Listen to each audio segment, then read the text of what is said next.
Navarro says India, Australia, and the UK are all coming in.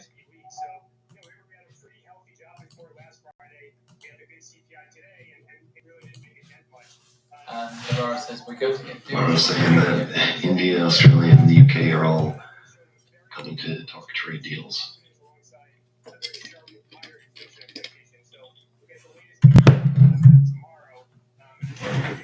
Get this shit here.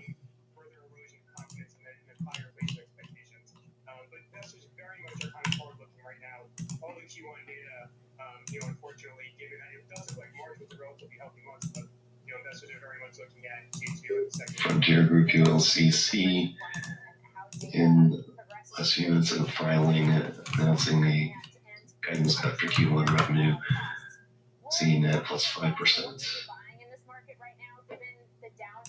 They're unable to affirm their full year guidance due to uncertainty from the Charlie Charlie. Excuse me.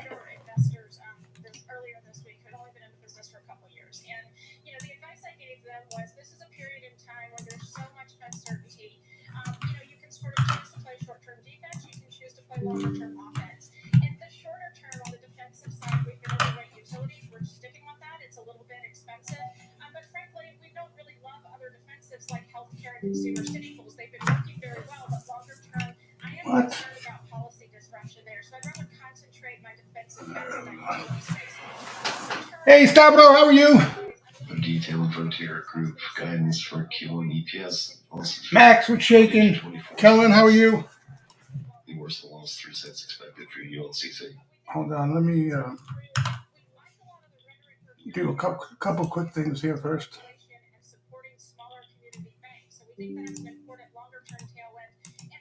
This.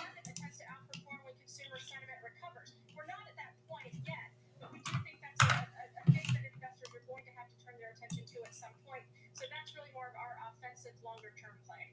Yeah, we could just get a house past that budget framework as well. We're going to talk a little bit more about that later in the hour. Lori, Adam, and our Megan Casella, thank you for kicking off the hour with all the major averages lower. The Nasdaq down 4%, the S&P 300, the Dow down 2.5%. But get this, we're still dramatically higher on the week simply because of the rally, the record-breaking rally we saw yesterday in the market. Now let's drill down on energy. This is the hardest hit sector today as WTI crude dips back below $60 a barrel. Frontier Air also noting that they're reducing capacity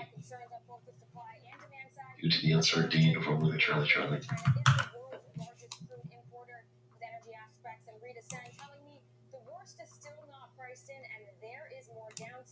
Now, on the heels of oil's decline, energy once again the worst sector today, but performance between the subsectors has diverged. Drillers and oilfield services names have been hit the hardest. Drillers like APA, Permian Resources, Devon, and EOG, they're most correlated with commodity prices, which is why they're down double digits. Services names like Neighbors, Patterson, Noble, and SLB are also deeply in the red as fears that drillers will slow their spending. But the refiners and pipeline companies are holding up a bit better. On the refining side, we're heading toward the summer driving season when people hit the road, and so far we haven't seen a big pullback in product demand. And for the pipeline companies, including Kinder Morgan and Williams, they're relatively insulated from tariffs since they're domestic focused, and they have fee-based revenue streams that aren't as exposed to the price of oil itself. Morgan, hit the Stevens, thank you.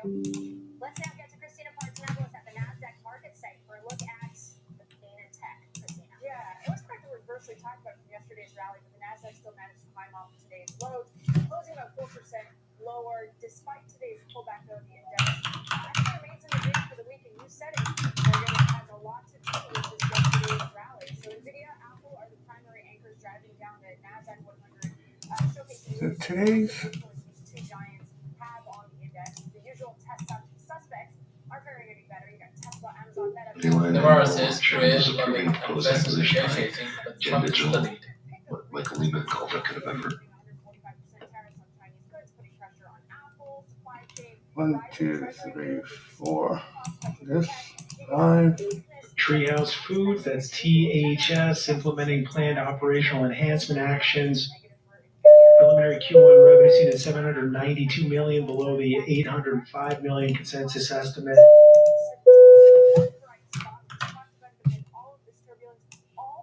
Let's take a look at the market wrap before the US session.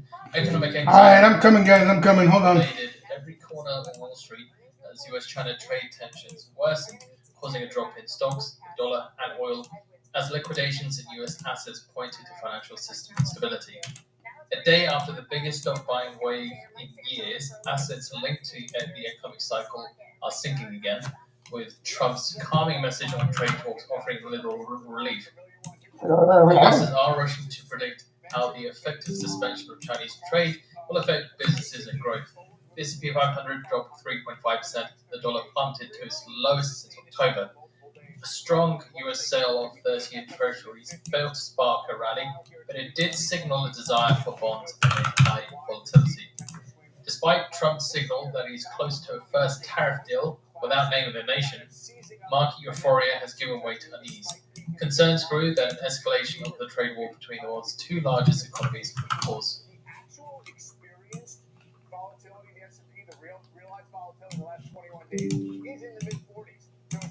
All right. No way. I thought Oh, I see what I did there. Okay. Go back to the market wrap. Hold on. Let me mute everybody here. Concerns grew that an escalation of the trade war between the world's two largest economies would cause long-term damage to global growth after the White House announced that the US tariffs on China had risen to 145%. Just a day after financial markets cheered. Cork it. Cork it.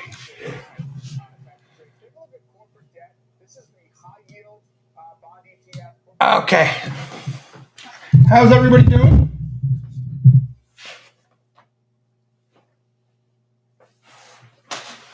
I got Stavro talking Greek to me over here. I'm good, Stavro. I'm good. Hanging in there. No complaints. I'm alive. That's good enough these days.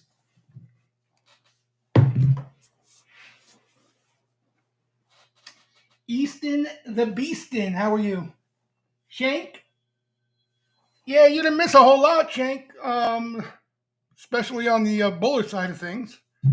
But that seems all too common these days. All right. I want to try. There are a few things that I wanted to look at with you guys, go over without bombarding you guys with too much. Because again, a problem I run into is I forget not everybody's a steam room member. You know what I showed you guys last Thursday, what we talked about, and kind of the steam room we talk about it a few times a week. Well, look at it every day. But here's kind of how we were looking at things going into this week. Again, I don't remember last Thursday. I'm looking at I remember yesterday, but kind of on the Sunday steam room member webinar, we kind of had a discussion in where there's been a change, okay, since the start of the correction, right? So even prior to the market kind of cracking and rolling over, there were some major signals we pay attention to out of obviously the aggressive order flow, sweeper activity, and the signals we look at regularly on this webinar as well every Thursday in regards to positioning. But there were things that were concerning, right? And I don't want to rehash that, but that pretty much throughout this correction, throughout this pullback,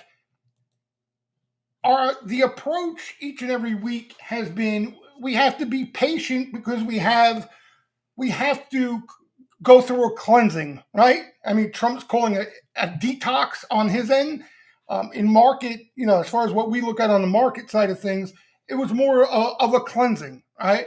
There were way too many bulls. Things got a little too out of hand. And the beauty of the market is usually a correction shows up a couple times a year. We haven't had one in almost 2 years, okay?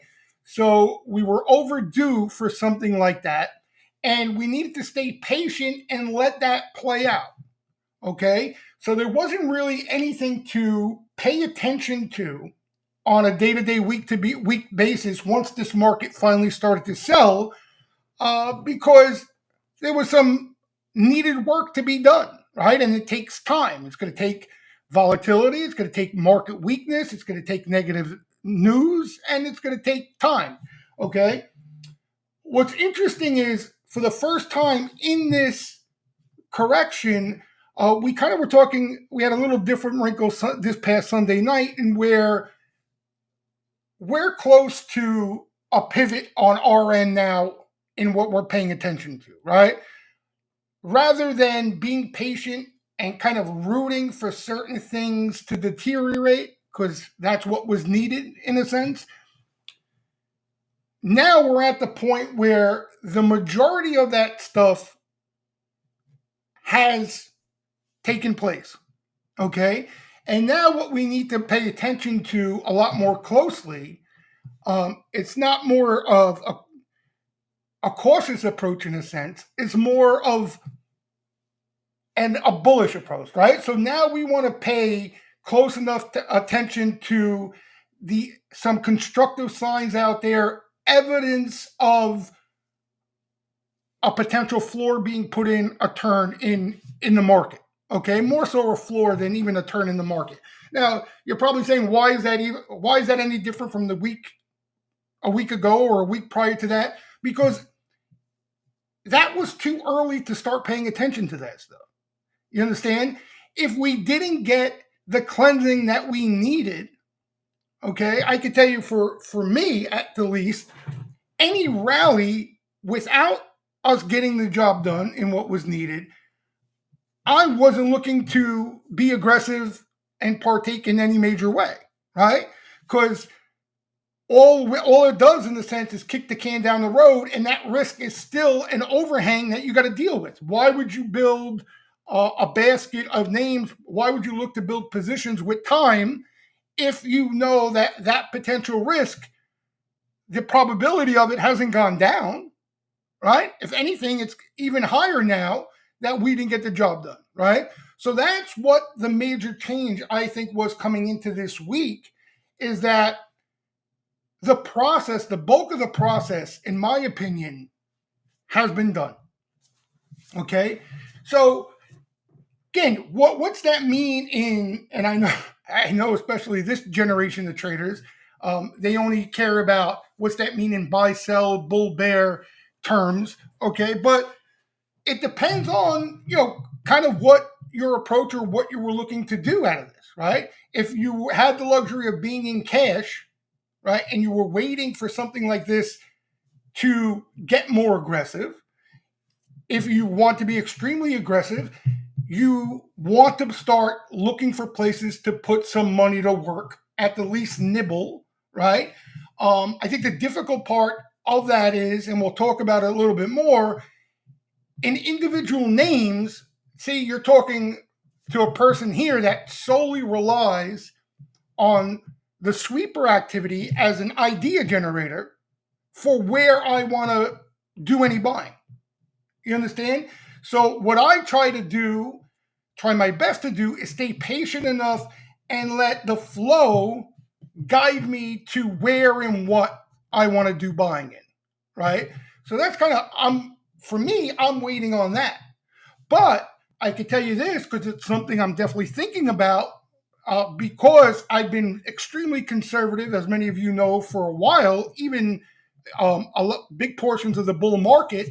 But I'm considering even at some point here looking maybe to possibly put on some longer term market exposure, meaning ETFs and stuff like that, right? So even if I'm not getting an overabundance of ideas from sweepers, okay, and that could be signaling that the possibility of the majority of selling may be done, but the upside is still not there. They're not getting excited about it. If I'm looking to be aggressive, I will start to, do some buying in overall macro market exposure, right? So that's where I think I would start now, because, and the reason I say that is in regards to the sweeper activity. And you see us complaining here. You'll see a lot of Steam Room members complaining about it on every Thursday webinar. There's been a real buyer strike out there. There's been a lack of, now when I say buyer strike, okay, I'm sure you're seeing some people on Twitter who follow other types of flow talking about call buyers. Okay, I'm not saying there's no call buying out there. There's obviously call buying taking place in Tesla, in Nvidia, in Apple every day, no matter what the market does. All right. What I'm referring to, as many of you know, is that pattern buying, right? That aggressive, that pattern of aggressive accumulation that has a tendency to show up in where it shows us kind of the emotion of some of the bigger money out there, right? The excitement, the eagerness, the aggressiveness in nature to try to put on exposure. Because why would they do that? They see a reward, a decent risk reward, right? That's what's getting them excited, obviously. So ultimately, that's what we want to look for. And I can tell you this from experience, even if it may not show up catching a falling knife into the lows, there will not be a major turn in this market, and especially the start of a new bull market, without some notable aggressive call buying that shows up. Okay, that's the inevitable. What's even likely to happen, even if you were in a bear market with some time behind it, kind of a la 2022, okay, it still will show up. Okay, they'll look to play bear market squeezes, bear market rally squeezes. They'll start buying defensive areas like in the 2022 bear market, energy, some of the commodity names. That's where most of the aggressive accumulation showed up. Okay, so it's going to show up. It's just a matter of when. The main problem that we've been facing and seeing on a day-to-day basis out of the order flow is a real lack of that type of buying in much of anything. Okay, and for good reason, right? You hear it all over the CNBC, Bloomberg, and social media. The uncertainty out there of everything taking place. Obviously, that plays a big part of it. But I think it's the smart money is always looking ahead, right? And for them to get aggressive and put on some size and make bets on the market in names with time, right? Because they're building positions now. They're not trading weeklies and looking. They are, but that's not the type of action we're paying attention to, right? We're not looking for stuff that they may not even be holding by the end of the session, right? We're looking for the type of order flow that we can pick up on institutions building positions and making serious bets on names, aggressive bets on names, potential new leaders of that eventual turn when it shows up. All right, so that's ultimately what we're looking to pick up on. Okay, so to make a long story short, the lack of that type of action continues. Right, there's not any new names being bought. There's not any aggressive action at all being bought. Like today, for example, you had some gold miners catch a little bit of flow. Gold was hot. But other than that, you had what I refer to as isolated sporadic sweeps, meaning there's a sweep in Tesla, right, for weekly calls or even monthly calls, but that's it. Right? There's no accumulation. There's no appetite behind it. And what happens if you're solely trading off these isolated sweeps, one, you really don't know what's behind them, right? And when you get into bearish market conditions, it could very easily be just somebody who's short and looking to protect some of that profit, right? Could be a variety of things. So you, even more so when the market conditions start to go sour, you want to pay attention to the more aggressive type of flow, right? Again, that pattern buying. So like I said, there's been a real lack of it, and that's where we stand now today. Again, to the minute, there really isn't much of any buying to talk of, to tell you the truth. A few names, a couple of names here and there. So that's, I think, where we stand now, right? If you don't rely on sweeper activity as much as I do, okay, for ideas, and you like names that you think are trading at a discount longer term, from, again, the stuff we look at on this webinar, now is the time to look for entries to start to nibble, in my opinion. Okay? With the intentions you might be early, with certainly the intention in what I think, because of the type of flow we're seeing, that there's volatility and kind of what we've been seeing the last couple of days is going to be here, right? I think that's going to be the biggest test, and I think it's going to be a good thing for sentiment, positioning, and all that stuff. I think that even if the worst is over here, the market is really not going to get anywhere and see some major follow through and see some new names or being accumulated without one or two things, right? Without at least dealing with kind of the chop and volatility that we're dealing with here as all the tariff stuff and all that crap goes on in the background, okay? Or you get some sort of pivot from central banks. Doesn't have to be rate cuts as we've seen in 2023 with that QE, non-QE nonsense. Anything, any sort of intervention from the Fed, okay, is usually that final missing link that gets buyers, opens up the doors for buyers to get aggressive, right?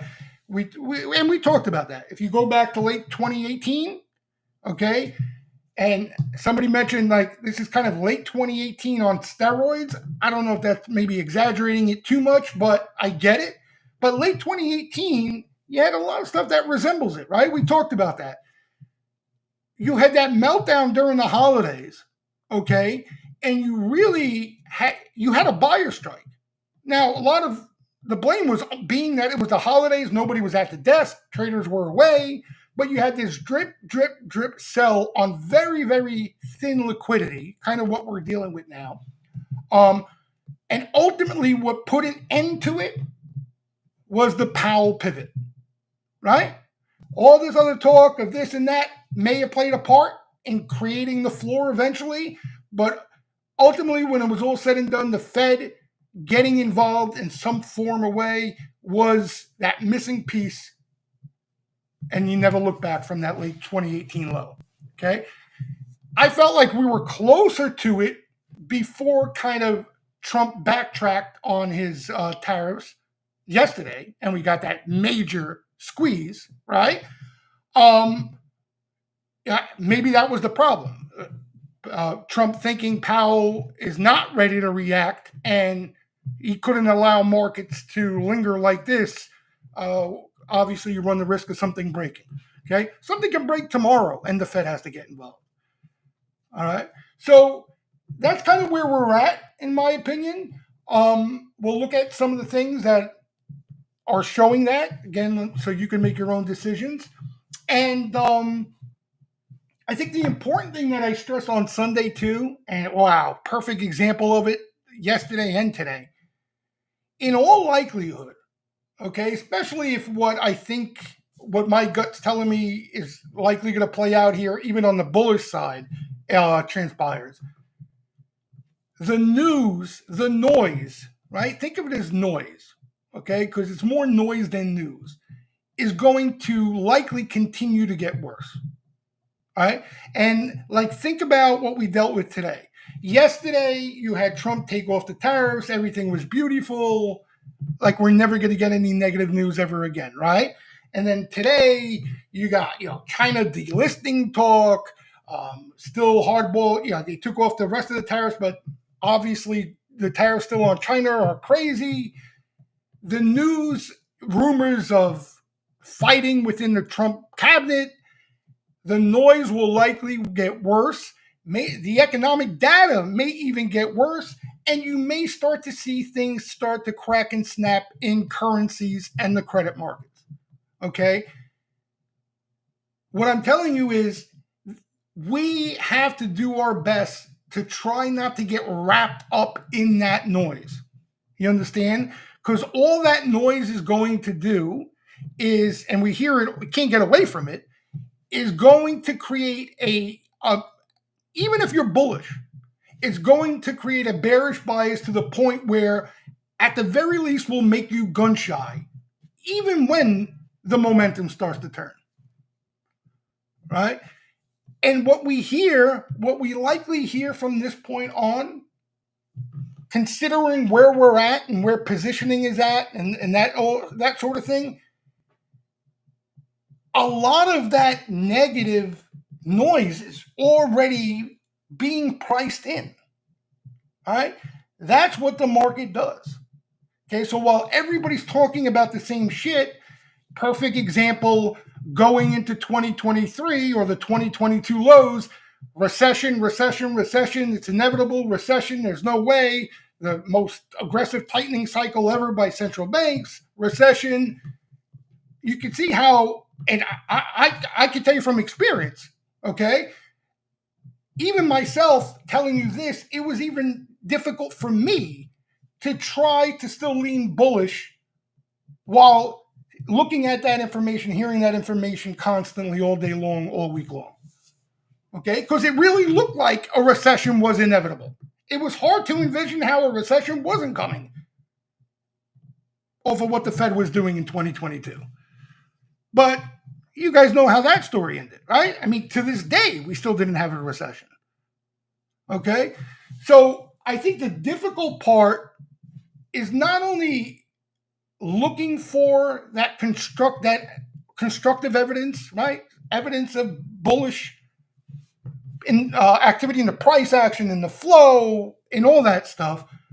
One, looking for it, but continuing to look for it while the background noise, in all likelihood, gets worse and worse. All right. So that, I think, is the main issue and the main thing for us to keep an eye on here going forward.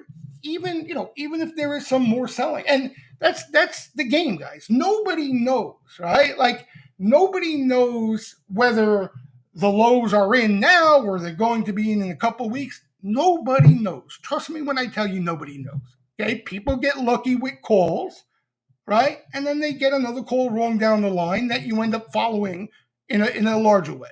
So trust me from experience, nobody knows. There's no certainty in this game at all.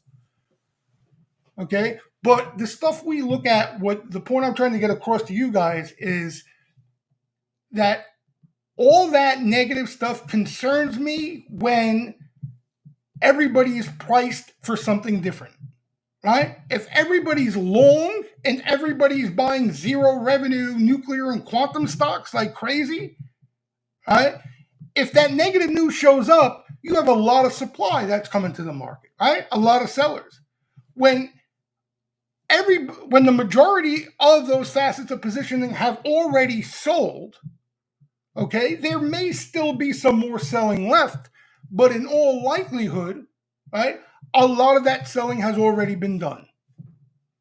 And what you have a tendency to see is a market sell on negative news, but that snapback rally, right? They squeeze it right back because people are short and they're more inclined to cover into those sell-offs, right? You don't have long spinning up in any aggressive way into those sell-offs. Okay, so we may still, like, I could certainly see bouts of weakness, no doubt, because you have like retail. I mean, they're like little mosquitoes; they don't go away, right? Especially like yesterday, they were chasing that rally. Okay, but today the market spit them up. You know what I mean? And those are kind of the missing things. That's a perfect segue into this stuff, right? So let me show you what's missing out of this stuff we look at, and I think this is a good way to start. This is Bova's bull bear indicator, right? In my opinion, what it's a good measure of is those retail flows, right? Those passive retail flows. Almost every major correction, right, you get aggressive outflows, right? Retail gets scared, right? They sell. They want nothing to do with the market. They sell the market. You see outflows. And what you'll see is this Bova bull bear indicator go into buy territory. All right. So here are the two more recent ones. October of 2023, that was the SIVB regional banking crisis. All right. You had a reading of 1.9. October, the lows of 2022, it was on 0. Okay. The reason we're not there yet is you haven't had that aggressive outflow take place yet. As a matter of fact, I think last week? It might have been last week or the week prior. You had a decent amount of inflows, believe it or not. All right. So that's kind of still missing, but we get an update tonight and we may have that tonight. right? So that could be here before you know it, and it doesn't take a whole lot. Here's another look at it from a futures perspective. Okay, you guys know I refer to kind of commercial hedgers, nicknamed them Sharpies, right? Sharpies were pretty aggressively hedged into the strength, into the highs of the market, right? You got to pull back. Really, Sharpies didn't cover that hedge up until, what was that, a week ago, right? Now, they're not long yet, right? So that's the next step you would like to see there. But before they do that, they cover their hedge, right? So they're kind of slightly hedged here, call it flat. And if you look down here, this is retail small specs in equity index futures. They were aggressively long, as you can see here. And now they've started to spit up, right? A lot of times you'll see them end up net short by the time this is all said and done. Okay? So these are the two last components of what we look at into corrections that are missing, but I still think they're going to get there. Even if the lows are in here, chop, volatility, that sort of thing, you could still see these signals get to where we would like to get them, even in that type of environment. All right. These are hedge funds in the green in futures, and you can see they were long. They bought the first dip. They spit it up and are slightly net short. Call it flat. Okay. So those are the two that are missing. The good stuff, right? You got, let's go away from sentiment and positioning here. Stuff we like to look at as well alongside that in these type of markets, corrections. Breadth and internals. I mean, it's literally breathtaking how awful it is. Okay, you talk about washout. You're talking about significant washout, right? So this is from Sentiment Trader, kind of a dashboard here of breadth and internal readings. Okay, now this was coming into today after that squeeze yesterday, right? The biggest rally since 2008. Okay, that's even after that.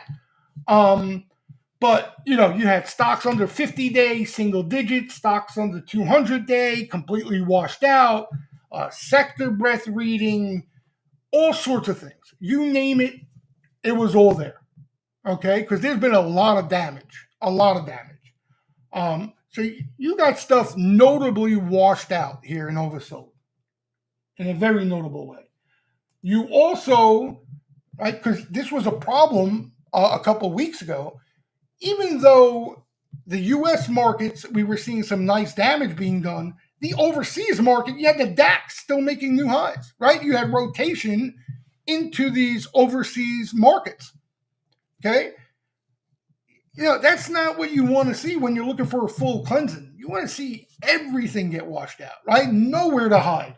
And you got exactly that, right? So even the European markets now, over the last couple of weeks, you got a really nice washout there. Okay, China, the whole shebang. So breadth and internals, again, I've seen, and this very well may just end up being a correction. I know some people are throwing the bear market term on it now. They usually do anyway. But usually when they're this quick and violent as they've been, you think of 1998 or like we said, 2018, normally it's just a correction. The bear markets are a lot of times they're very methodical, very mechanical, right? So you get selling, oversold, you get a week or 2 weeks of rally, right? Make a lower high, selling, oversold, rally, squeeze, right? Very methodical type of price action and pace in a bear market. If you, again, just think of 2022. Corrections are usually a lot more vicious, aggressive, VIX spikes, put the call spikes, scarier news all at once, that sort of thing. So the velocity is a lot different. That's again normally, usually from my experience, how they react. Okay, so the point I'm making is that corrections, like usually it takes bear markets with some length to it, time, right? Because bear markets are usually longer in time, to see the type of internal washout of internals that we're seeing. But, in a short amount of time, you got some significant washout here. Significant. And by the way, like corrections, in my opinion, the window of whether you're not in a correction a lot of times, in my opinion, is a quarter. Like usually 3.5 months. If you're not starting to see signs of a bottom and turn, again, from my just experience, eyeball test, a lot of times the probability that you're in a bear market go up significantly.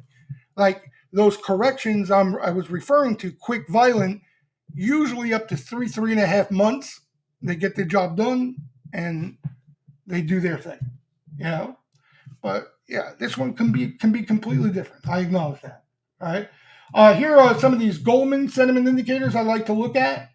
They were obviously all the way to the right, and you can see what's missing here, right? So what I just mentioned was kind of fund flows and futures. Those are the two missing links, and that's what's missing from this scale here. Everything else is pretty much floor to the left for the most part. Okay, this looks at risky bond flows and stuff like that. I don't pay too much attention to, but we should see these things really start to move to the left on these next couple updates. Here's their kind of more plain vanilla positioning indicator that most of you are familiar with. Okay, and again, this just was stubborn, right? Wasn't getting that low reading throughout this correction. And the most recent reading here, you got a negative 2.5, 2.5. December, late 2018, December, 2.6, the lows there, right? December 2022, that was the end of the year. They're showing minus 1.8. Looks like, again, pretty much very similar to where we are now, right? So you're in that neighborhood again on this positioning indicator. I think I have another. Oh, I didn't post the other chart. That's all right. Here's another thing I was looking for: risk appetite. You guys have seen me throw this chart. Goldman's got a pretty cool chart of it, and it measures global risk appetite, which I like to look at. It remained elevated throughout this correction. People just didn't want to lose hope, give up, thinking that the market would turn and everything was okay and nothing to worry about. There was still that appetite for these speculative things out there, right? Again, these smaller cap names and all that shit. You got to finally, we got a nice washout this week's update. Okay, down here. What else I got on here? Anything else? Oh, and credit. Okay. Now, this was even probably the largest concern, or not even concern, but our biggest focus, okay? Because no matter what, and this is still the case, okay? So it's not like this is over to ignore it, but no matter what you see, okay, on the positioning side of things, from my experience, if credit cracks and you start to see spreads and default swaps and that sort of thing widen out aggressively, it doesn't matter. Okay, I don't care what PE your stock's trading at. I don't care what technical level the market's trading at that you swear by.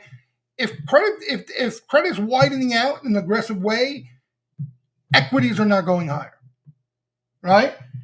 So the risk that was ahead of us, right? So in other words, if we wanted to get long a couple of weeks ago, the risk was that if these spreads and swaps continue to widen out, they still have a lot more to go, right? Because a lot of times, like these things like this one in particular doesn't usually gets into the 500s for the Fed to even acknowledge it in a sense. Right? That's kind of the way traders look at it. Right? You were down at the tightest we ever been in the twos. Okay, so for me, that's a risk. Right? I don't want to buy or build a basket of positions, even with time. Okay, if I feel there's a higher probability that these things are going to widen out, and there's that much that they can widen out by, right? You remember those correlation charts we were looking at, right? Same thesis there. There was a lot of real estate if they started to move, okay? These things really got aggressive, right? You can see here.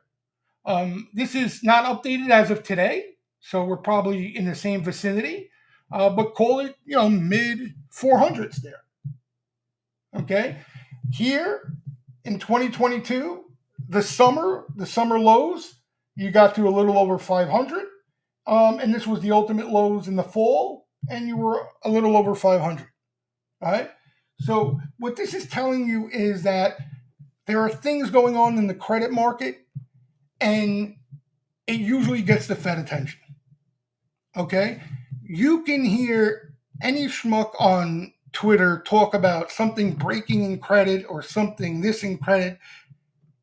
If these signals aren't indicating that, the Fed doesn't care.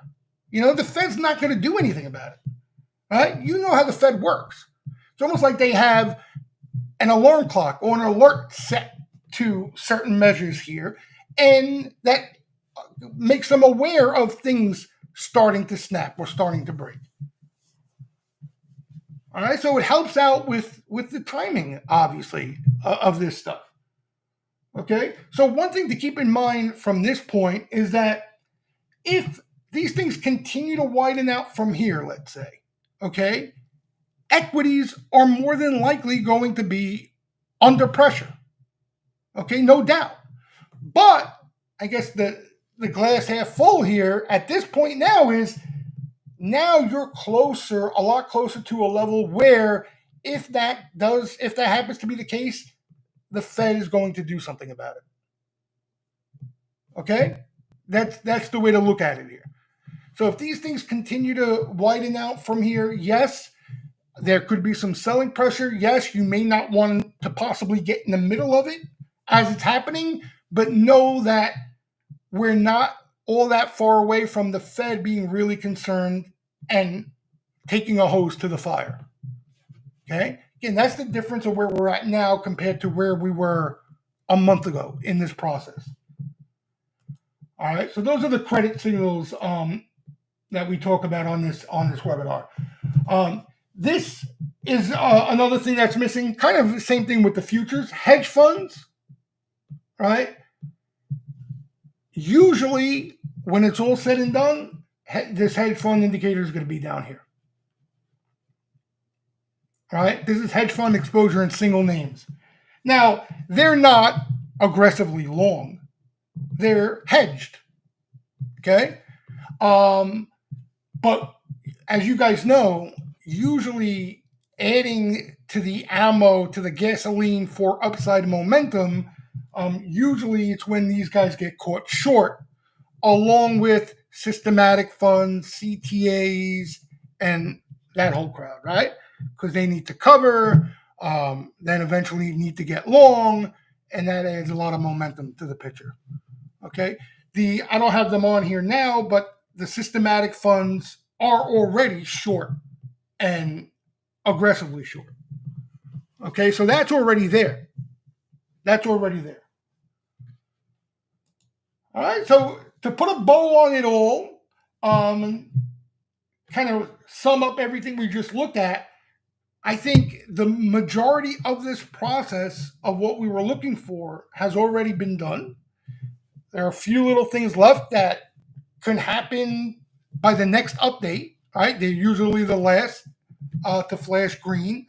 And I think, again, the approach that I would recommend and that I'm taking right now is rather than be cautious and, being patient, waiting for things to look more disastrous in a sense, right? More negativity we wanted.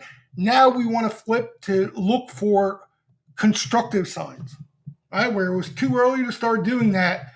Now I certainly don't think it's too early. For me, you got to understand something, right? Here's the problem, like individual names for me.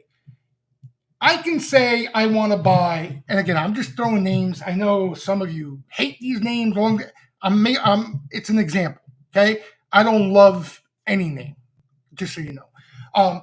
But let's say you think like AMD is cheap enough.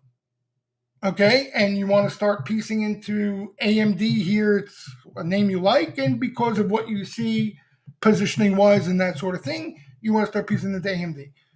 The reason why I rely on the flow for names is, and I've been through this before.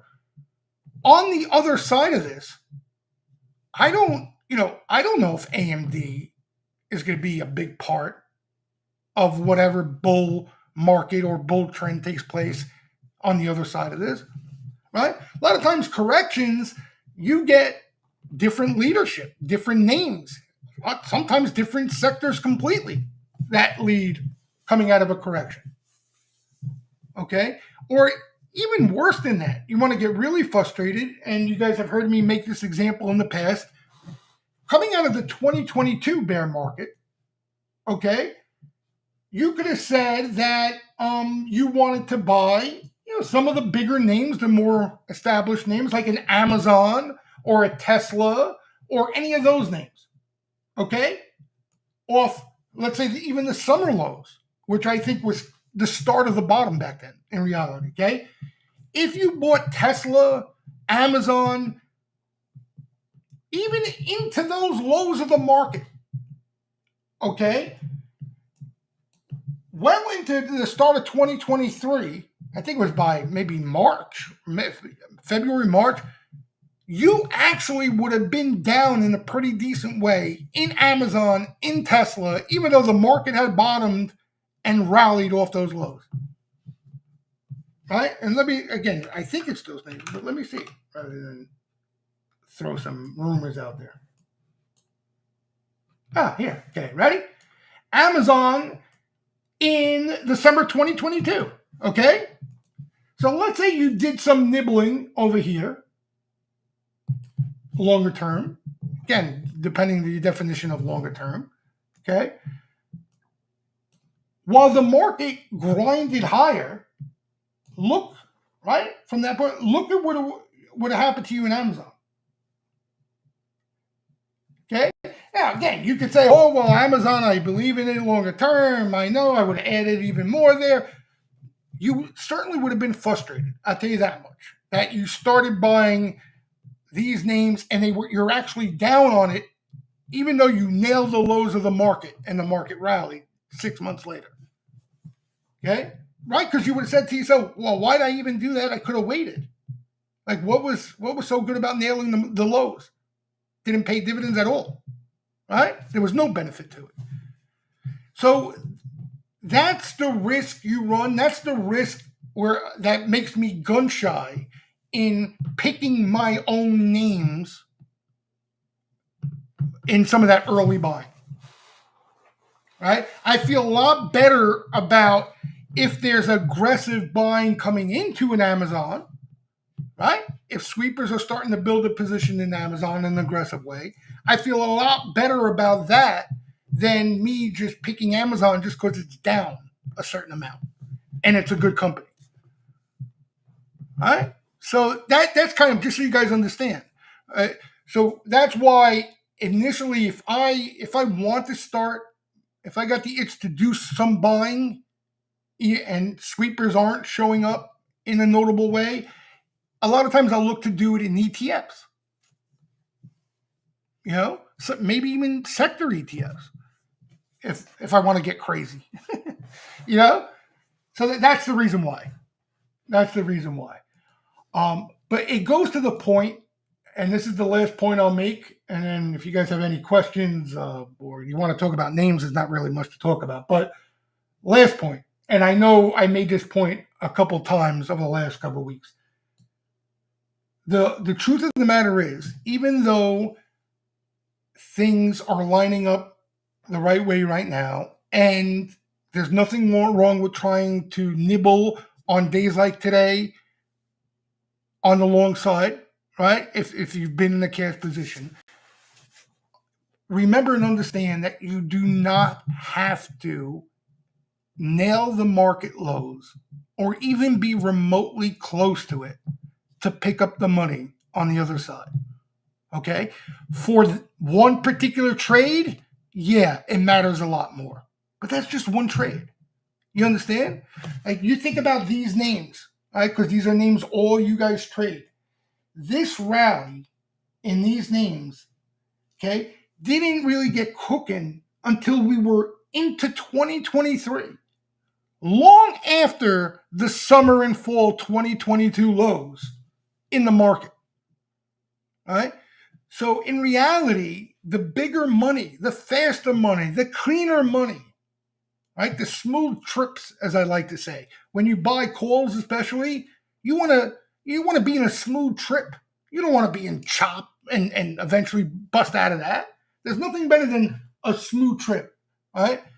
The smooth trip out of that pullback in 2022 didn't show up till we were into the first quarter of 2023, months later. Right? So that's the point I'm making, that even if you're not there aggressively into the lows and trying to catch a falling knife and trying to be early, I think the most important part, and that was being defensive and cautious before this market pulled back into this year, late last year, that was the most important part. Now having the ammo to fire, I think you have the luxury of being patient. You have the luxury of being patient. All right? So just understand that, especially some of you who may be newer to the game. There's no rush. There is no rush. All right. Anybody have any questions? Because I got a stiff neck / shoulder here that I can't kick, and it's annoying the living piss out of me right now as we speak. I can't sit for long. But anybody have any questions about any of this stuff, or any steam room members, any flow and names that you guys were curious about, or why I'm not talking about? Any questions at all, feel free to ask them now. If you don't ask them now, I don't know when you'll ask them. What happened? There was what was that? A plane crash or a boat crash? What did I just see on the news? I just saw something. Where was that? Oh shit! Hold on a second. Oh man, I didn't have live chat on. Is this even working? Do I have to refresh it? What did I do? There we go. Let's see. New memo from Howard Marks. Nobody knows yet again. Yeah, it's the truth, right? It's so true, though. Nobody ever knows. I mean, you'll have people that sound like they know, right? But nobody knows. And even, right, like, I hate to say, nobody knows. Maybe somebody knows, right? Like, Powell knows when he may pivot, right? Or somebody who knows Powell may know when he pivots, or somebody who knows Trump or trading for Trump before his pivot yesterday knows. They're likely not going to tell you, right? And they're likely not going to tell thousands of followers on Twitter, again, unless they're Trump doing the wink wink. But you know what I'm saying. The cocky, arrogant, bravado, chest-beating, Ferrari steering wheel avatar individuals who claim they do know are full of shit. Plain and simple. There's nothing else. I can't sugarcoat it. You know what I mean? There's nothing else I can say about it. There was a crash. Oh, helicopter crash. Helicopter crash in New York, huh? Wow. Yeah, I just saw that come across on, what was that, CNBC? I don't know what the hell that was. Damn. Fucking helicopters. Those things scare me. What else? Did I miss anybody's comment?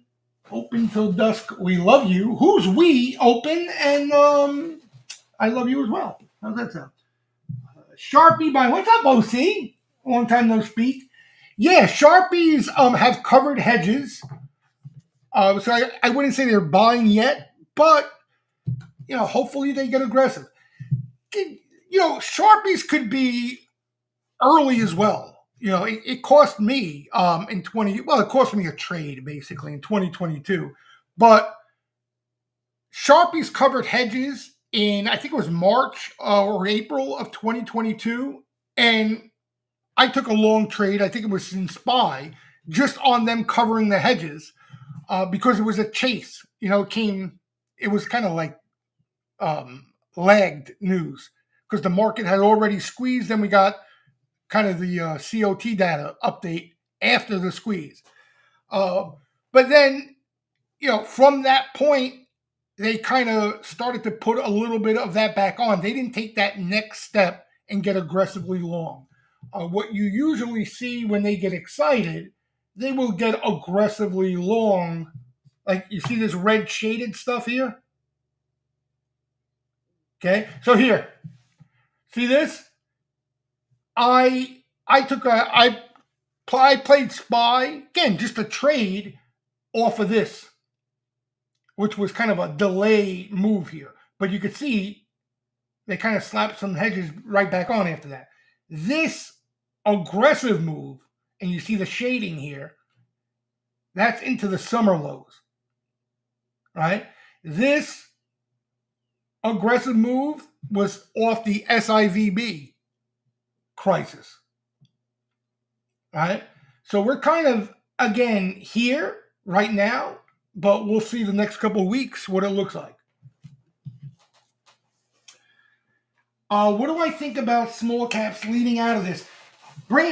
Listen, I'm being totally honest with you. I'm a small cap guy. I love small caps. I really do. I'm an equity guy, so I like to play the equities and some calls. And for me, there's no bigger edge at a sweeper activity when they're coming aggressively after small cap names. Because Microsoft catches a ton of flow. It's harder to really pick up on any sort of edge in those names as you can in small caps. As you guys know from the Bitcoin miners, the RGTI quantum names, as we've seen the space names. So I am rooting for a small cap bull market, but here's the disclaimer. I've been rooting for a small cap bull market for a long, long, long time now. I really did think that we would have seen a small cap bull market a long time ago. So the God honest truth, I have no idea. I have no idea. And no one out there is going to convince me of it either. Like, I need to see it show up in the flow for me to be convinced that small caps are going to lead. Okay? But it's very possible. It's very possible we're overdue. Again, going back to the point where even with some of the stuff signaling to us that it's okay to nibble and the majority of the damage is close to over. What you're asking about is one of the reasons why you don't want to get too crazy on the early side, right? You want to see evidence of what the other side looks like. Because what if it is small cap leadership, right? The last thing you want to do is buy Mag 7 on the early side if the small caps are going to lead, right? Because there's a lot more damage you can do to small caps dollar for dollar. So that, to your question there, that's, I think, one of the main reasons it's important here to still relax and be patient and look for some early constructive evidence on that. Because you should see, let me put it that way, outperformance and divergence from the small caps if that's going to be the case. You understand? There'll be definitely evidence of that if that's going to take place. Right? You'll see days where small caps are up, ripping. You look at a new high list, it's littered with small caps, but these crowded mega caps, are kind of just holding their own and not really participating. Now, that happened, as I told you guys many times, coming out of the crash, the NASDAQ bubble. 2000. Okay, so you had that initial pop, the Nasdaq bubble, and then once the dust cleared there, those mega cap names did nothing. They were dead money, while small caps, there were bull markets all over the place. So again, I don't know if that's going to transpire this way. That this go around, it's still too early. I have no evidence to point to any of that. We're not seeing any aggressive call buying. All right, so we're still at that point. Now, one of these weeks, if I come on here and I start sharing flow in underbelly names, which a lot of us get excited about, okay, that would be a really good signal of small cap leadership. So I don't know, and that's kind of what I'm looking for clues of. Yeah, and that's a great point, right? Small caps almost always do their best or do well when you get the Fed back on your side, right? That's usually the case. So, this time could be different, but we'll see. What about CL? Yeah, crude oil, forget it. I'm not even going to bother to try to figure out crude. All I can tell you is everything we've been seeing is negative crude, right? Trump in itself being elected president is negative crude. So you got a lot of shit going against you there.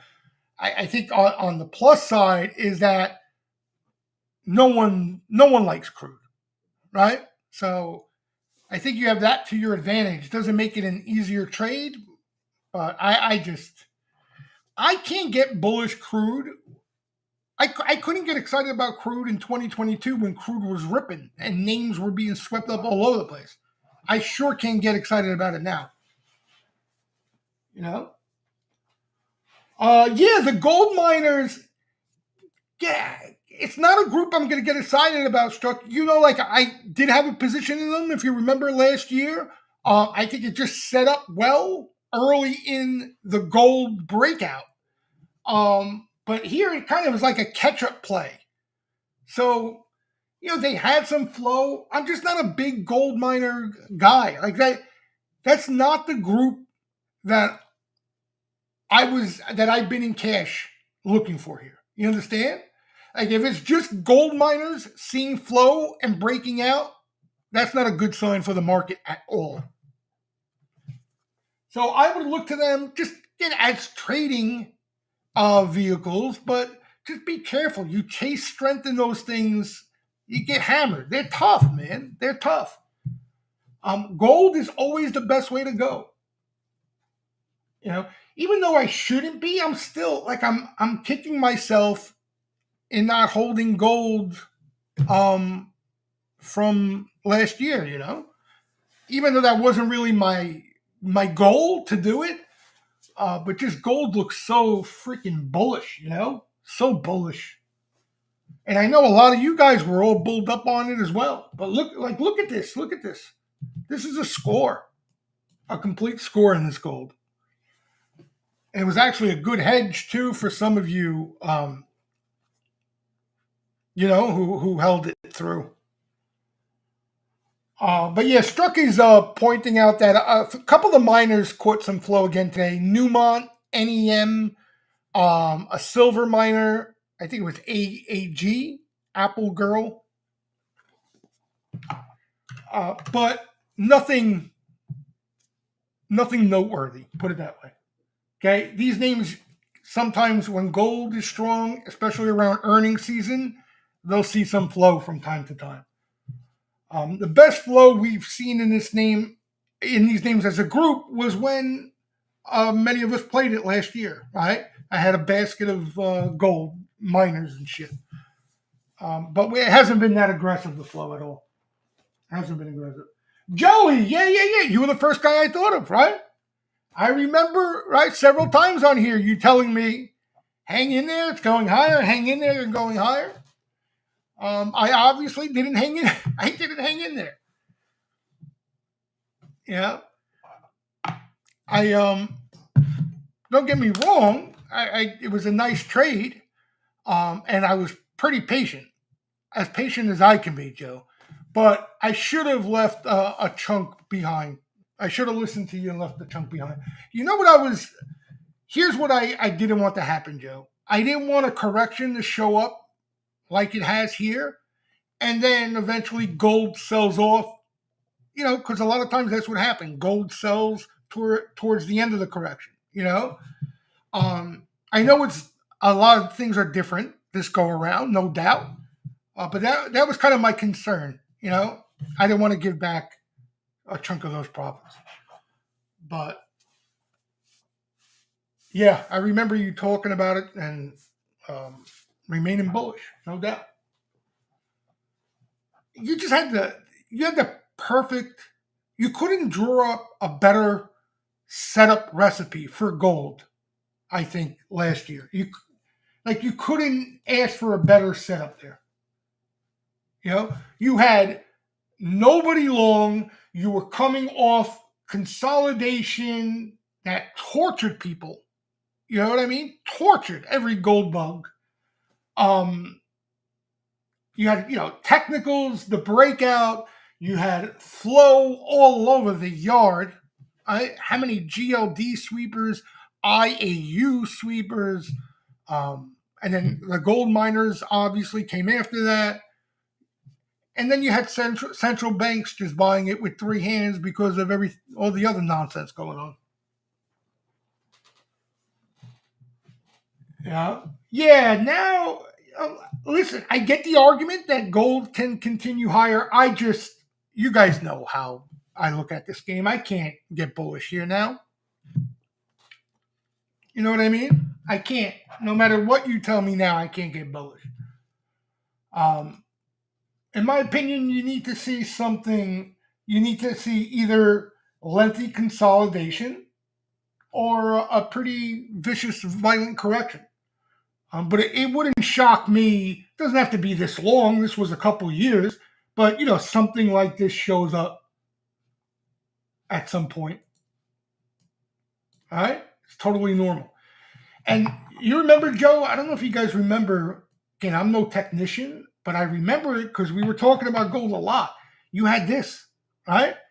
And it's funny because like the technicians who do look at this stuff just ignored it because it was gold. But look, you just had you couldn't ask for, in my opinion, a better setup out of gold for a break there. 7,500. Stop it now. Come on, Joe. When? Now you're just trolling me to get me going. Now you want to pour salt in my wounds. Oh, that's when you're selling everything. But honestly, is that that's a target you're looking for? What, longer term?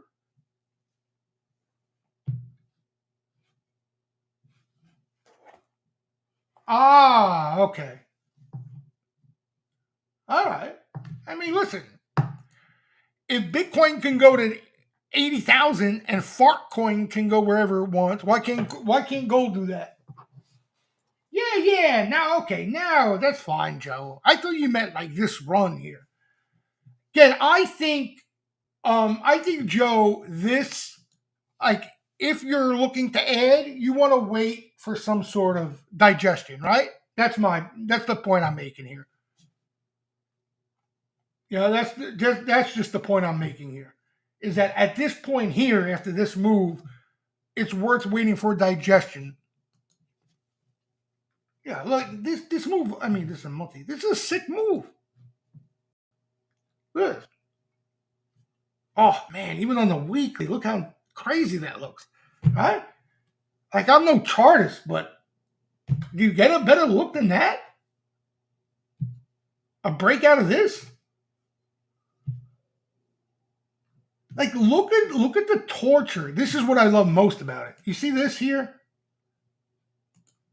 You see all this? This is a weekly chart, by the way. Okay? You see all this? What that tells me is torture. Okay?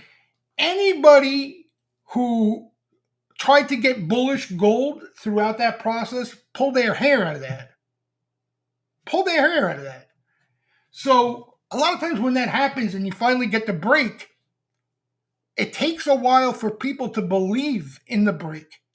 So what happens is they're late and they chase late, and that adds even more upside, right? Because when I remember when I owned gold last year, it was still seeing ETF outflows. Every week there were gold outflows. Money was coming out of GLD. That's how bearish they were. Now you're seeing inflows, right? So you had that to look ahead to. As a matter of fact, when it started to see inflows, that's when I started selling. So the setup was just unbelievable. It was a great setup. Slow. Again, slow's not bad depending on what you're looking for, Papu. You know what I mean? Slow sometimes is a good thing. OC. Oh, all right. That's a good call there, OC. All right. So here's the scoop RKT. There's definitely bullish positioning in RKT. Now, you got two forms of it.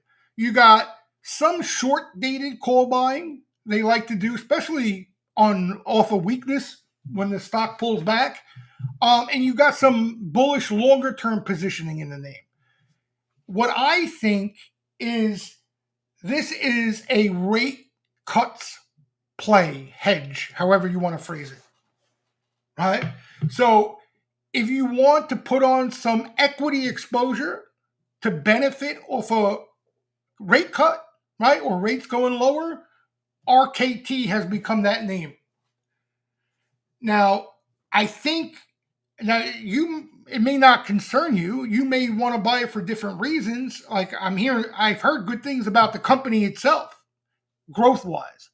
There was an article I posted the other day. Move over Zillow, here comes RKT, some shit like that. So, but I think right now that it's solely that. You understand? And you could see it in the price action. When rates go higher, sellers hit the stock. When rates go lower, buyers show up. And that's what it's become. So I think if you want to, if you're a believer, you like the name, you got to kind of tail some of that longer term flow and try to buy off weakness, take advantage of that and tuck it away. But just understand that it's going to move around with rates more than likely.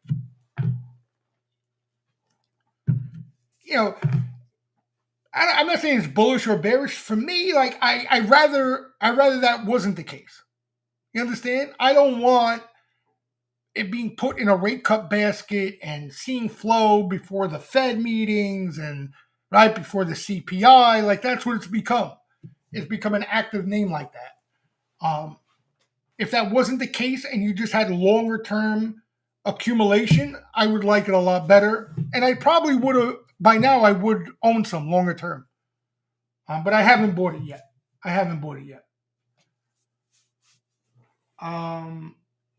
Tobias, I wouldn't, I don't play with this thing. You know what I mean? I say that and I'm thinking to myself as I say that, if this thing caught some sweeper activity, I certainly would trade it. Okay? But this is not the type of name that I want to buy. Hell no. A stock that went from 15 to 20, pump job, I want nothing to do with. Zero. You understand? You got bag holders here. Now, you could very easily see, I'm sure it was shorted to death, a short covering rally where this thing goes from 25 to 50 in a couple of days. Definitely possible. But that's not really my game. Like I'll try to day trade as it's catching sweeps, just to catch a piece of that move. But I'm not trying to make that score in this type of stuff. But you guys know that about me. I like stuff that nobody is talking about. and catching sweeper activity, right? If it's something everybody is interested in, even if it's catching sweeper activity, I move the other way. For me, there's no bigger edge off the type of flow that we look for in the steam room, okay? There's no better edge than when nobody's eyeballs are on that particular name and it starts to catch aggressive sweeper activity. Okay? That is in my opinion, the sharpest edge out of the type of flow we look for, hands down. Okay? The more eyeballs or the more traders are involved in the name, even if it's catch and flow, I don't think you have much of an edge at all, but nowhere near the same edge. Nowhere near the same edge. You know? So I like these IPO, post-IPO names, but only when nobody is talking about them and they catch sweeper activity. Okay? And they usually don't go from 20 to 200 and then fall back down to 20 and then me become interested. But, maybe this turns out different, right? 6 months from now or a year from now, Newsmax maybe catches sweeper activity that is sharp and it's dangling around $10 and nobody cares, nobody's has an interest in the name, right? So it could become that, but not now. Now it's the talk of every spec trader under the sun. Speaking of spec trader, GameStop caught a little bit of flow. I'm sure some of you guys saw it today. They were May out of the money calls. What were they? $31 calls. So here again is an example. GameStop has been in the news. I don't even know the details. I couldn't care less. What are they doing? They're putting Bitcoin on their balance sheet or some shit like that. So you got some retail participation there. If you didn't, and this stock was kind of on everyone's do not trade list, like if you remember last year when a lot of us played it, and you caught the type of sweeper activity you caught today, I would be in it. But now you got, retail's active in the name. Like today, in addition to those May sweeps that were decent looking, you had a lot of the April volume. Now, I don't know if they closed those or they were trading those. If it was retail volume, I have no idea. But that's kind of the mess that retail will bring to the picture. I want to sell to retail. Okay. A lot of times it will go higher. I mean, people make jokes in the room. When I sell is a buy signal because there's usually more upside, right? But I really I don't care. Because again, the edge out of the flow, simply put, is to get my eyeballs on something that nobody's looking at and then sell it to them when they're all looking at it. Right?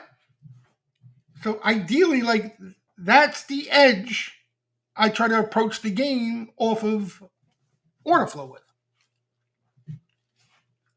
All right, so GameStop obviously is here. So here you go, right? This is when I played GameStop, and you guys were, well, not you guys, but some on this Thursday webinar were trolling me. Okay, GameStop did this for a couple years, buried people alive, right? You guys know the whole story on GameStop. And then after a few years of death, okay, absolute death, where nobody's even looking at the stock anymore, right? I don't care what happened. GameStop became dead. Kitty Cat was extinct. You never saw him again. Poof. Just on one particular day in May, early May, sweepers started to come in and accumulate some exposure in calls, and pretty heavy-handed, right? Not speculative calls, not out-of-the-money lottos. They were at-the-money, high delta positioning, real buying, as we like to say. And, I mean, I like to set up then because Usually if GameStop is catching flow, I get a million questions on it. Then nobody cared because it was such a piece of dog poop. But that flow wasn't the same players that got burnt in it, right? That was a different type of buying. That was real buying, showing up for whatever reason. I had no idea what reason, but it happened to be Kitty Cat resurrecting from the dead. And then this happened, right? And again, I don't remember where I sold, but I wouldn't be surprised if I sold over here even before this huge pop. But that's kind of, in simple terms, what I look for. Yeah, HIMS, same thing. Like these stocks. And you remember, Tobias, we've had discussion in all these names. These are all eggs that have hatched, in my opinion. Okay? HIMS, all you guys know, there was a ton of sweeper activity in HIMS. Tons and tons and tons of sweeper activity. Okay? Once HIMS does this, it's done now. Okay? It's done. The only way I become really interested in a HIMS outside of a quick trade is if it goes into hibernation, again, kind of like what I showed you with GameStop. Why? Because all that call buying, okay, all that buying that took place throughout this whole move, right, they're adjusting those positions. They keep adjusting those positions. So we don't know if any new buying is coming in or not. It could be just underwater buyers adjusting their positions because they're so far out of the money. So when stocks do this, I have zero interest. I have no interest in this thing. I don't know what's going on with the company. I don't know if it's real. I still don't know what they do. Somebody told me like boner pills. I don't know. Again, it doesn't matter when nobody's in it. When it's on everybody's radar and now you got bag holders, all that stuff matters. So I'm not trying to shoot your ideas down. There could be dead cat bounces and squeezes and all these things, like everything else out there. Or everything out there can bounce, right? Everything right now. You saw yesterday. But, this is not what I'm looking for on the other side of this correction. I'm looking for the next HIMS. You understand? I'm looking for a new HIMS. What the hell's that? Grimace? See you? Is that Grimace? What the hell's that?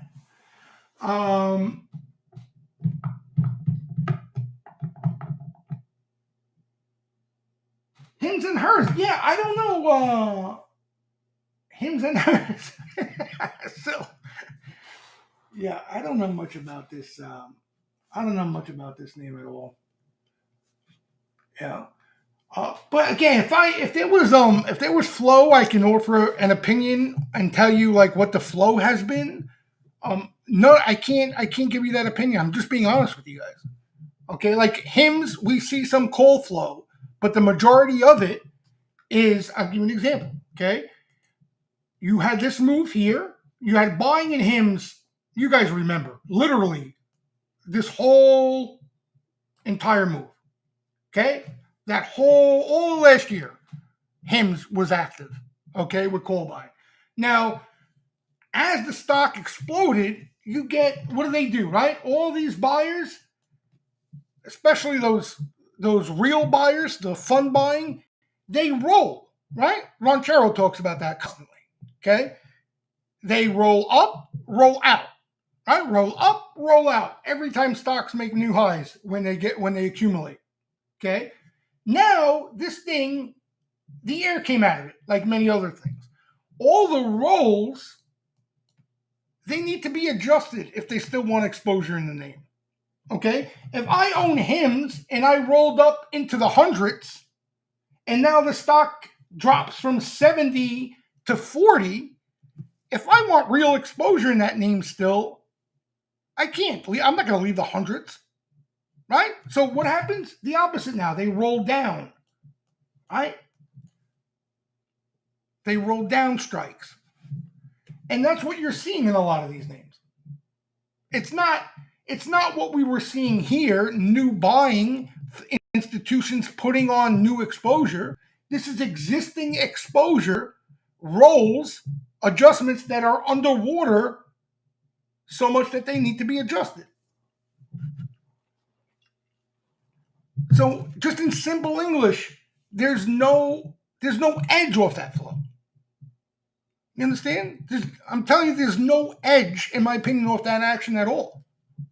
So I can't even offer an opinion in regards to even the flow in names like this. Right? And that's kind of the problem we were facing before this correction. You had so many names like HIMS, right? There weren't as many of them as you normally see in a bull market. So there were less of them, and you had crowding in these names. So all the flow we were seeing late last year and into this year were repeat names, as we call them, rolls, not new buying. Okay, it's one thing if you want to roll with the rolls, you roll your position, but you can't start new aggressive positions off rolling activity. That's asinine. Okay, so that's that's the gist of the flow. That's the problem with the flow, and why I really don't have much to talk about. I mean, there was I just day traded it. I think a couple of people in the room played CoreWeave. CoreWeave caught some action, which was interesting at the time. It started trading options, I think, over here, right? Yeah, it was 2 days, right? Over here, and the stock exploded the day they bought it. And then had another pop the next day. But, the stock went from, 40 to 60 in 2 days. Yeah. So now, for CoreWeave, this is exactly what you wanted to see if you wanted to play it again. This is exactly what you wanted to see. Right? Now, the flow, we saw some put action recently. The call buying kind of died down. There's no call buying. You want to see this linger for a bit, and then you want to see a fresh band of call sweeper activity come in here. I kind of like ARM. Here's what ARM did back in the day.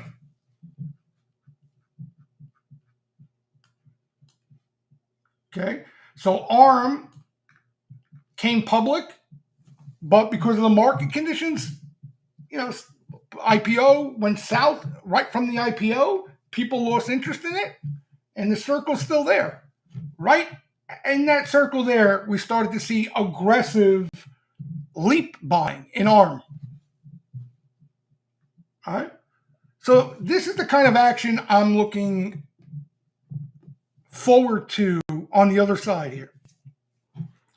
Right? I want to see names like this.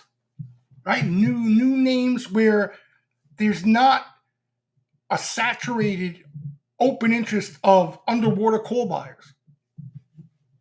You got a lot of names like that right now. And yeah, I'm not saying those stocks can't go higher. Of course they can, but the point I'm making is there's no edge from the flow, in my opinion, in those names. That's the argument I'm making. TEM, same thing. Like if TEM, you had the whole Pelosi thing, right? So it kind of got on everybody's radar and the stock went bananas, right?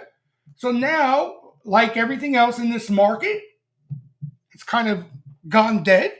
Right? You want to see this again, right? So you want to see pretty similar price action where it just goes dead and then a round of sweeper buying comes in. We're not seeing that now. I think there was a put buyer today or yesterday, but nothing of note. But yeah, you gotta listen. Right now, all these names, I mean, they all look the same to me. They all look like shit, right? They all look bidless, all of them. You can make the argument for any name that it can bounce. Okay? And here's the problem with names too, so you guys understand. All right? Because I don't think people are aware of this as much as they should be. You remember we were looking at these charts. I'll show you the one we were looking at in particular. Okay? These correlation charts, right?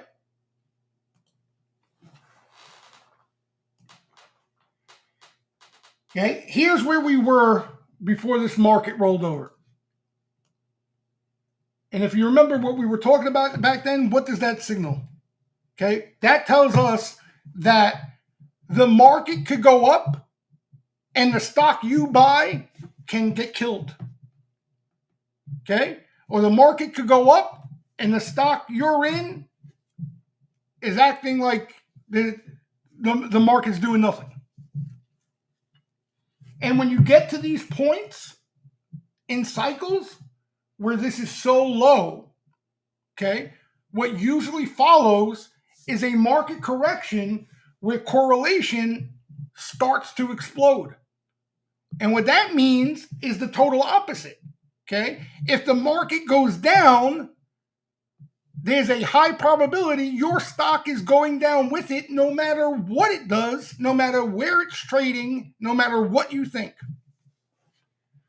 Right? When correlation's doing this to the upside, anything you buy is going to be highly correlated to the major indexes. So right now, all the names you guys are throwing at me, right? When this is doing this, it doesn't matter. You're betting on the market. You're betting on the indexes, whether you like it or not. Okay? The beauty is, once this happens, okay, once this process takes place, as we were talking about, if you remember, a month or two ago, and this shoots up, when this starts to roll over, okay, and the markets turn, now what happens is you get into that situation where anything that's catching sweeper activity, you're likely going to make money with it, right? Because correlation's still high. So the markets are rallying back now, and they're still heavily correlated to the market, right? You got that market tailwind at your back. So now, not only could the name you have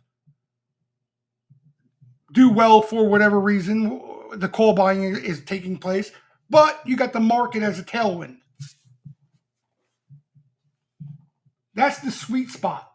When correlation tops out and starts to roll over, that's the sweet spot of a rally or a bull market or whatever you want to call it.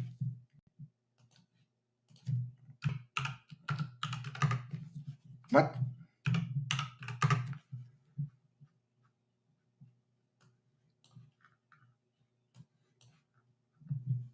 This.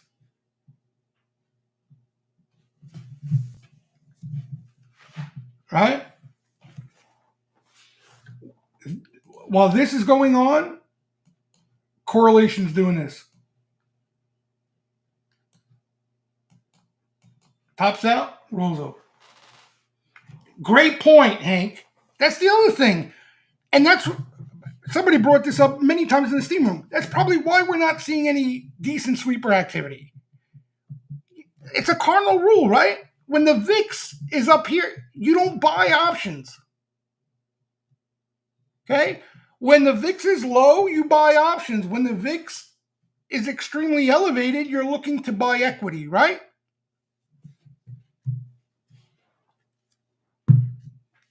Now you're getting robbed.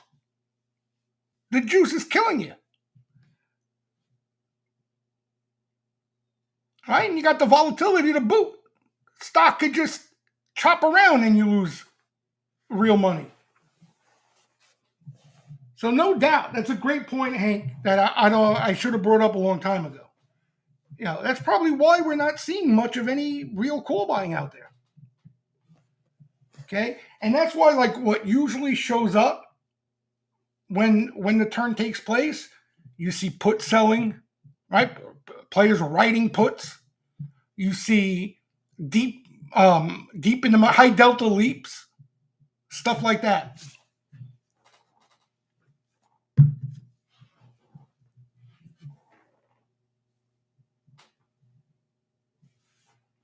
Yeah, exactly.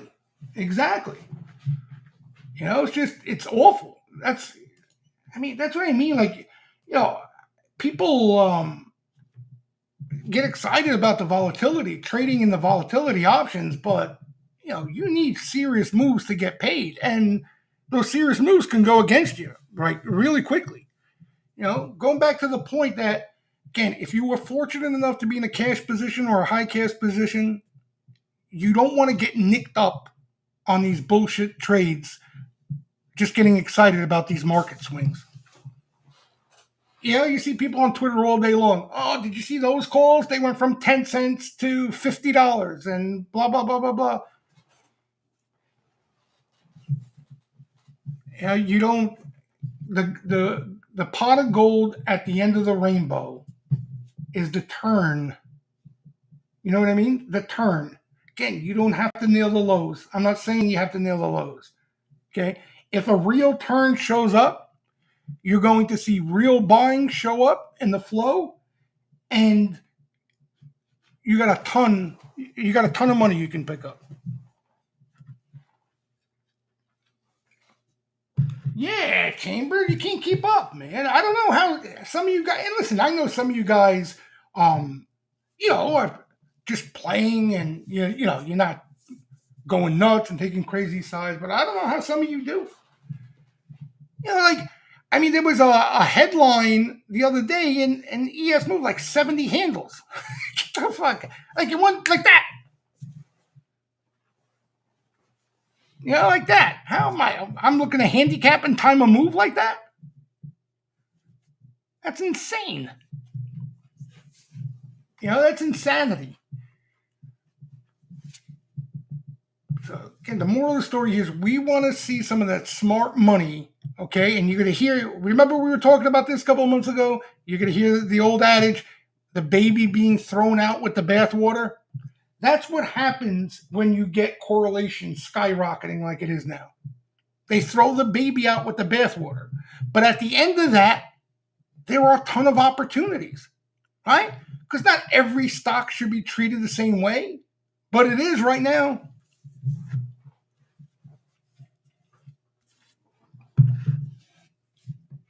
And ultimately, I'm surprised, like, none of you have asked it, but because that's the most tricky part, even if you're in cash.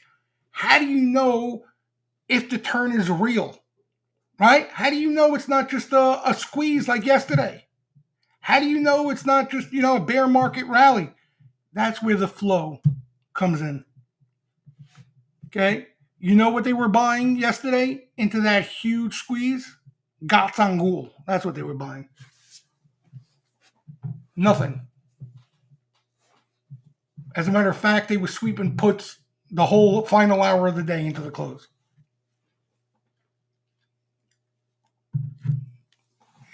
So ultimately, when the turn comes, and if it's going to be real, like real meaning that there's going to be a start of a new bull trend, right?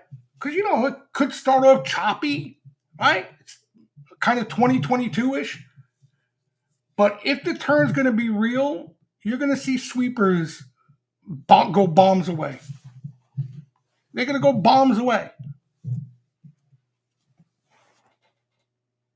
TSM, I think there was a little call buying and put buying, but you have earnings there. You have earnings coming up there. So it's likely just earnings positioning there. That's a real active name too. Catches big size. But you guys, I don't know if you guys remember. Do you remember when they started buying those semis? TSM? I think TSM was probably the best flow semi-wise as far as quality. you're talking about millions and millions of dollars in sweeps. Millions. You know? Bombs. Like, honestly, if TSM doesn't catch $1 million a sweep, I don't even pay attention. Like, when this thing started to work, started to break, they were bombing the living daylights out of this thing.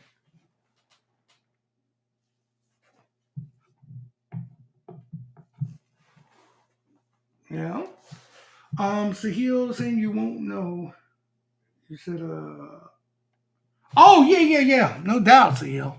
No doubt. But again, Sahil, that if we start to see, because that's what you're going to see is you're going to see VIX start to roll over, like when the turn shows up, right? You're going to see VIX start to roll over, and you're going to see the call buying start to pick up, right? But kind of like what you were, I think it was you pointed out yesterday, it likely shows up in put sellers and leaps initially, and then it goes from there. You know, it goes from there. Like a lot of times, especially the major bottoms, like think of COVID, think of back in, I remember 2016, we nicknamed him the Bazooka Joe sweeper that showed up. The initial action that first shows up when they're ready to buy is high delta with a lot of time, you know, because they're not just buying calls, they're building a position in the equity and they're sprinkling, taking advantage of some of the leverage via the option market. Yeah. Again, you know, you got to be careful with put selling because you get caught in a calamity. Obviously, I'm not telling you, you know what I'm talking about. But these guys know what they're doing. You know what I mean? They know what they're doing when they show up, especially in size. So the beauty is it's going to stick out like a sore thumb when it shows up, okay? Because it's been missing not for a week, not for 2 weeks, for months. It's been missing for months, right? The fact of the matter is the more aggressive sweeper accumulation has been put side, right? In puts. Yeah, that's where you're seeing the best looking sweeper activity this year. So it's when it shows up, it's not going to be where you have to strain your eyes. You know? It's going to be, they're going to make a dent. You know what I mean? They're going to leave a dent. All right? So that's the story. A little different wrinkle, I think, on this webinar, kind of like our Sunday webinar where we didn't get a Powell pivot, but I think we can start to pivot where we pay attention, look for evidence and some clues.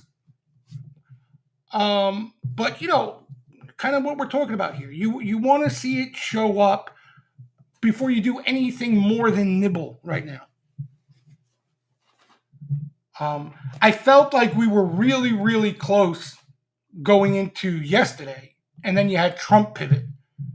You know what I mean? Because what was going on in the credit markets, I don't think would have survived the week. You know? We were that close. Now, Trump may have put a Band-Aid on it for now. You know what I mean? And possibly put the Trump put at lower levels. But I still think we see this choppy volatility and craziness for a bit. Unless we get the Fed involved.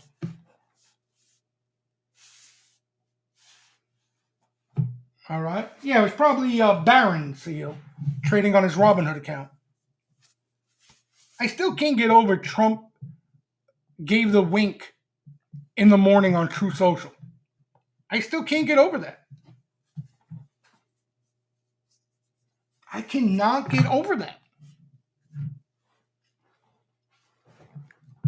You know, it's stuff I never imagined I would see these days. It's crazy. It's crazy. All right, everybody. I'll let you guys go. Enjoy the rest of your night. Tomorrow, you got some economic data. You got the PPI pre-market, some bank earnings, and then you got some more economic data at 10 o'clock. So we'll see how they lay them out tomorrow. I think if we do get a gap down, I think they'll bounce it in a pretty decent way. I think anyway. But again, let's see if any action starts to show up. Put sellers, anything like that. Yep. Thanks for stopping by, guys. Always a pleasure. Enjoy the rest of the evening. I'll see you steam room members mañana. Good night, everybody.